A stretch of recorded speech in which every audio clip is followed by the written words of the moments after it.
നോയ് കാക്കാൻ നോയ് നോയ്. നീ എന്താണ് ഈ വഴിക്ക് മാക്രോടുത്തോ കഴിഞ്ഞ് നീ ഇപ്പൊ പഠിക്കാൻ പോവാ? മാക്രിനെ പിടിച്ചെനിക്ക് കാര്യമില്ലെന്നാ. അതുകൊണ്ട് ഞാൻ ഒരു ചെറിയ ബിസിനസ് അങ്ങ് തുടങ്ങി.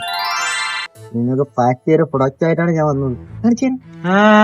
അവൻ പുതിയ ഉടായ്പായിട്ട് ഇറങ്ങിയിട്ടുണ്ട്. നിനക്ക് പറ്റിയ പണി. ഞാൻ പാടത്തെ കുളത്തിലങ്ങനെ പോയിരുന്നു. ഈ ചൂടല്ല വല്ല പരലിനെ അങ്ങനെ കൊത്തിരുന്നു. പല കൂടെ ഉണ്ടാക്കാൻ നമ്മൾ എടുത്തവരുണ്ട്. എന്താ കഥ മജ ഏത് സുഖല്ലേ വെളുത്തിട്ട് പാറ കാക്കണ്ണ. ഇത് തേച്ച നിങ്ങൾ 2 ആഴ്ച കൊണ്ട് വെളുത്തിട്ട് പറക്കും. സത്യസന്ധമായിട്ടുള്ള കാര്യം. ഒരെണ്ണം വാങ്ങിച്ച ഒരെണ്ണം നിങ്ങൾക്ക് ഫ്രീ തരാം.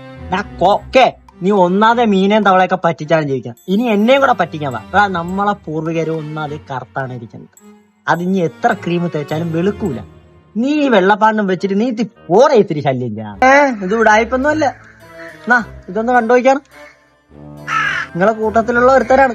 എന്റെ നീ ക്രീം വാങ്ങി 2 ആഴ്ച കൊണ്ട് തേച്ച് വെളുത്തിട്ട് ഇപ്പൊ പാറി അടക്കാണ്. ക്രീം കൊള്ളാലോടെ. നിങ്ങൾ തേച്ചോ?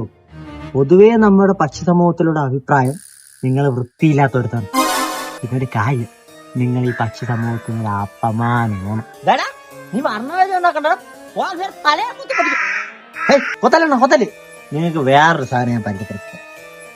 ഇത് വേണ്ട, ഇത് കൂട്ടി വെക്കുന്ന സെൻസറാണ്. ഇത് വെച്ച് കഴിഞ്ഞാൽ നിങ്ങളെ കൂട്ടിൽ ആരൊക്കെ വരുന്നു ആരൊക്കെ പോകുന്നു നിങ്ങൾക്ക് എളുപ്പത്തിൽ കണ്ടുപിടിക്കാം. എനിക്കതെടുത്താണ്. ഞാൻ പോണു. അടുത്തൊരു കസ്റ്റമറെ കാണാണ്ട് നമ്മളെ മയില് വിളിച്ച് അവന്റെ എണ്ണ തീർന്നു. കുറച്ച് മയിലെണ്ണ എടുക്കാണ്ട് സ്റ്റോക്ക് ഇരിക്കും. ശരി എണ്ണ മയിലെണ്ണ ഇത് എനിക്ക് ഉപയോഗപ്പെടും. ആ കുയിലോളി ഒന്ന് പൊക്കാറുണ്ട്.